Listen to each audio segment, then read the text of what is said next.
Planted to Feed was originally started to feed myself. I had this thought that if I'm struggling, there's other people that are struggling. And that's really how it all started. It was 4 small garden beds in the back of our church that grew into larger gardens, and we were feeding meals to folks. Currently we have 2 in-ground gardens, all in the Riverside East Side area of Wilmington.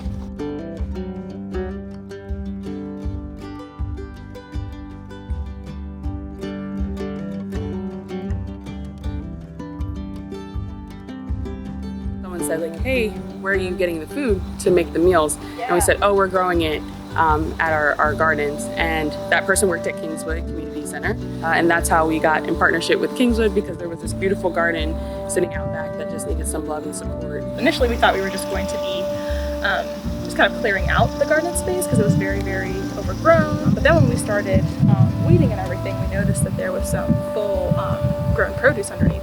So that was even more exciting, just kind of seeing what was done there previously. Yeah, so we try to grow what we like to eat and what the community likes to eat. On average, it's anywhere between 400 and 500 pounds each year. This year, we're already surpassed 725 pounds. Our goal is 1,000 pounds, and we're gonna make it. I know we are. Over here is our herb garden. Some of these herbs have been in this ground for 3 or 4 years, so they're like lush, they do their own thing. That strawberry patch has been here for a couple of years. The longer you leave the strawberries, the better the harvest gets, so we really like that one. These are potatoes, so you can kind of see some of the big potatoes. Everybody loves a good potato harvest. It's really fun. Yes. It's really fun. So we have sweet peppers, hot peppers. Usually the peppers start coming in later in the season, and they start getting bigger and bigger and juicier and juicier. Actually just pulled up some garlic, and we'll be putting more garlic in usually around October, November time frame, and then that's one of our earlier crops that we can get throughout the year. Then we have our carrot bed, where our friends are pulling out carrots right now, baby carrots. So we have all different types of melons growing in this one, and you can see right here, there's one of our watermelon growing. He's not quite ready just yet.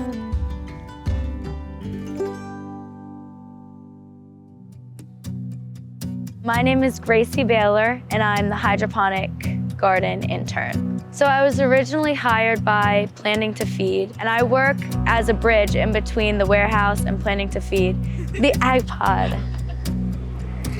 Sweat. Come in. Welcome in. So Mike and I are in here every day. We're working on the plants, we're checking to make sure all of the pumps are working, the water levels are fine. This rack is Planting to Feed's collard greens. These will be harvested in about 3 weeks, and they will be distributed to the community refrigerators. These are lighting panels. They have LED lights on either side. This is kale.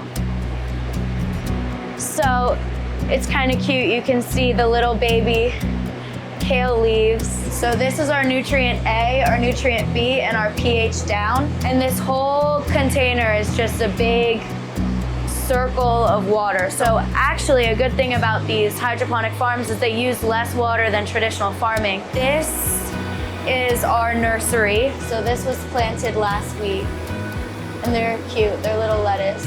And then after a few weeks under the dome, we'll move them down to this row. It has the capacity to hold up to 8,000 crops at once.